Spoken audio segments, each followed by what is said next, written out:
Hi friends, ये है BEd second year का समावेशी शिक्षा एक समावेशी विद्यालय का निर्माण कोर्स 4 का पेपर है जिसके क्वेश्चंस है। ये क्वेश्चन आने की संभावना है। समावेशी शिक्षा के संदर्भ में राष्ट्रीय पाठ्यक्रम की रूपरेखा 2005 एनसीएफ 2005 में कौन कौन से प्रावधान किए हैं, विस्तार पूर्वक उल्लेख कीजिए। समावेशी शिक्षा के संदर्भ में एनसीएफ 2005 में समावेशी शिक्षा को समाज में व्यापक बनाने के लिए कई प्रकार से इसे विश्लेषित किया गया है। एनसीएफ 2005 में समावेशी शिक्षा से तात्पर्य ऐसी शिक्षा प्रणाली से है जिसमें प्रत्येक बालक को, चाहे वह विशिष्ट हो या सामान्य, बिना किसी भेदभाव के एक साथ एक ही विद्यालय में सभी आवश्यक तकनीकों एवं सामग्रियों के साथ उनकी सिखाने की ज़रूरतों को पूरा किया जाए। कि एनसीएफ 2005 में समावेशी शिक्षा के बारे में क्या बताया गया है कि ऐसी शिक्षा प्रणाली हो जिसमें कोई सा भी बालक हो, चाहे वो सामान्य बालक हो, चाहे वो विशिष्ट मतलब कि वो विकलांग हो किसी भी प्रकार से, या सुनने में असमर्थ हो, या फिर जो थोड़ा उसको कम दिखाई देता हो, या कोई सा भी बालक हो, वो सब विशिष्ट बालक में आ जाते हैं। तो ये सारे बालक को बिना किसी भेदभाव के एक साथ एक ही विद्यालय में और सभी सामग्रियों के माध्यम से उनको सिखाना, वो होता है समावेशी शिक्षा। कि सभी प्रकार के बालकों को, मतलब विशिष्ट बालकों को सामान्य बालकों के साथ एक साथ बिठाकर और उनको पढ़ाना या सिखाना, वो समावेशी शिक्षा होती है। समावेशी शिक्षा कक्षा में विविधताओं को स्वीकार करने की एक मनोवृत्ति है जिसके अंतर्गत विविध क्षमताओं वाले बालक सामान्य शिक्षा प्रणाली में एक साथ अध्ययन करते हैं, जिसमें सभी बालकों की क्षमता, मानसिक क्षमता अलग अलग प्रकार की होती है। इस प्रकार वो बस एक साथ बैठकर अध्ययन करते हैं।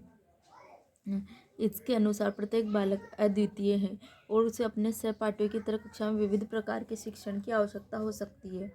बालक के पीछे रह जाने पर उसे दोषी नहीं ठहराया जाता है, बल्कि उसे कक्षा में भली भांति समाहित न कर पाने पर उस शिक्षक की जवाबदेही सुनिश्चित की जाती है। जैसे पढ़ाई चल रही है और कोई सा भी बालक पीछे रह जाता है तो उसको दोषी नहीं ठहराया जाता है। उससे यूँ नहीं कहा जाता है कि तुम पीछे कैसे रह गए हो।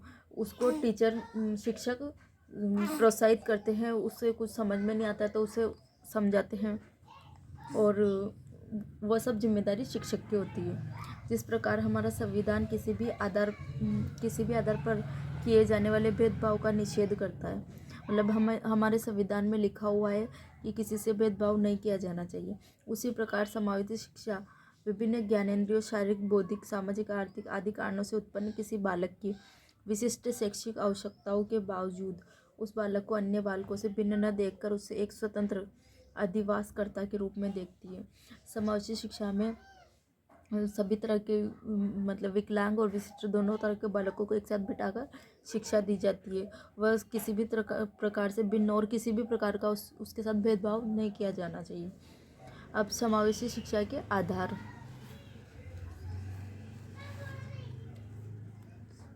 प्रत्येक बालक स्वाभाविक रूप से सीखने के लिए अभिप्रेरित होता है। बालकों को सीखने के तौर पर तरीकों में विविधता होती है। सभी बालक अलग अलग प्रकार से सीखता है। कोई बालक टीवी चला के टीवी के सामने पढ़ सकता है, तो कोई बालक एकांत में पढ़ता है। सबकी सीखने की क्षमता अलग अलग होती है, तरीके अलग अलग होते हैं। अनुभवों के द्वारा, अनुकरण के माध्यम से, चर्चा, प्रश्न पूछना, सुनना, चिंतन, मनन, खेल, क्रियाकलापों, छोटे बड़े समूह में गतिविधियाँ करना आदि तरीकों के माध्यम से बालक अपने आसपास के परिवेश के बारे में जानकारी प्राप्त करता है। इन सभी तरीकों के माध्यम से इसलिए प्रत्येक बालक को सीखने और सिखाने के क्रम में समुचित अवसर प्रदान करना आवश्यक है। बालकों को सीखने से पूर्व सिखाने के लिए तैयार करना आवश्यक होता है। इसके लिए सकारात्मक वातावरण निर्मित करने की जरूरत होती है। बालक उन्हें सीखी हुई बातों के साथ अपना संबंध स्थापित कर पाता है, जिनके बारे में उसके परिवेश के कारण भली भांति समझ विकसित हो चुकी है। सीखने की प्रक्रिया विद्यालय के साथ साथ विद्यालय के बाहर भी निरंतर चलती रहती है।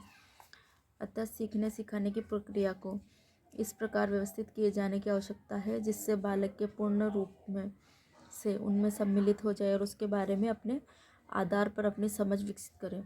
सीखने सिखाने की प्रक्रिया आरंभ करने से पूर्व बालक के सामाजिक, सांस्कृतिक, आर्थिक, भौगोलिक व राजनीतिक परिप्रेक्ष्य को जानना आवश्यक होता है। समावेशी शिक्षा हेतु रणनीतियाँ, स्ट्रेटेजी। एनसीएफ 2005 के अनुसार समावेशी शिक्षा हेतु कुछ रणनीतियाँ इस प्रकार हो सकती है या होनी चाहिए। पहला बिंदु, समावेशित विद्यालय वातावरण। समावेशित शिक्षा के लिए ये आवश्यक है कि विद्यालय का वातावरण सुखद और स्वीकार्य होना चाहिए।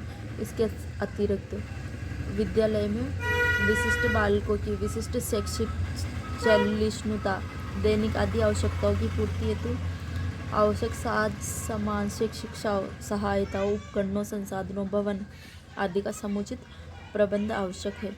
बिना इसके इनके विद्यालय में समावेशित माहौल बनाने में कठिनाई हो सकती है। सबके लिए विद्यालय। समावेशी शिक्षा की मूल भावना है कि एक ऐसा विद्यालय जहां सभी बालक एक साथ शिक्षा प्राप्त करते हैं, परंतु इस लाइन का मतलब है कि सभी बालक एक साथ शिक्षा प्राप्त करते हैं, मतलब विकलांग और सामान्य दोनों बालक। परंतु सामान्य इस तरह की बातें देखने और सुनने में आती है कि किसी बालक का उसकी विशिष्ट शैक्षिक आवश्यकताओं को पूरा करने में अपनी असमर्थता दिखाते हुए विद्यालय में प्रवेश देने से मना कर दिया जाता है या किसी विशेष विद्यालय में उसके दाखिले के लिए कहा हो।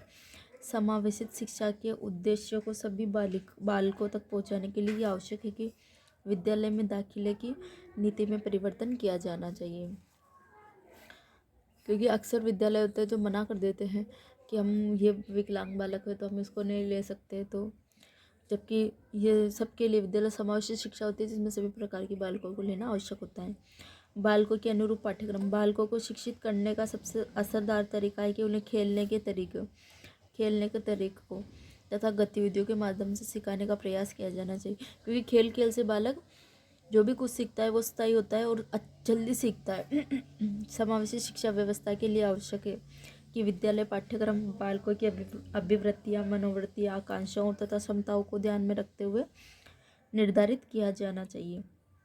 इसके अतिरिक्त पाठ्यक्रम में विविधता तथा पर्याप्त लचीलापन होना चाहिए ताकि उसे प्रत्येक बालक की क्षमताओं, आवश्यकताओं तथा रुचि के अनुसार अनुकूलन बनाया जा सकता है। बालकों की विभिन्न योग्यताओं और क्षमताओं का विकास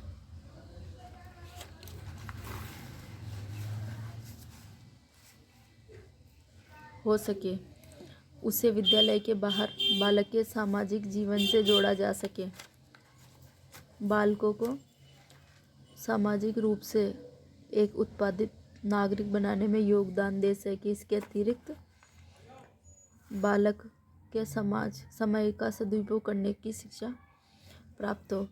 मार्गदर्शन व निर्देशन की व्यवस्था। विशेष आवश्यकता वाले बालक की शिक्षा एक जीवन भर चलने वाली प्रक्रिया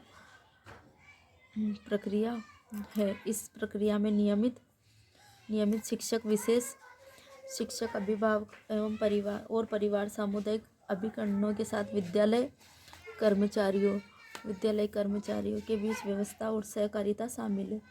समावेशित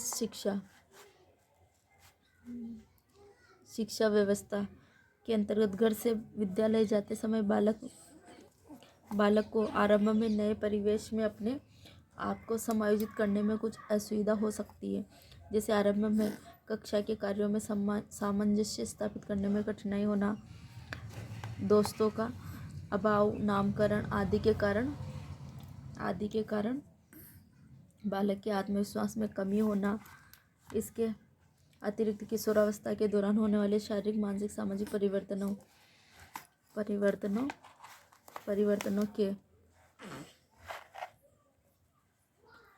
परिवर्तनों के कठिनाई के दौर में मार्गदर्शन एवं निर्देशन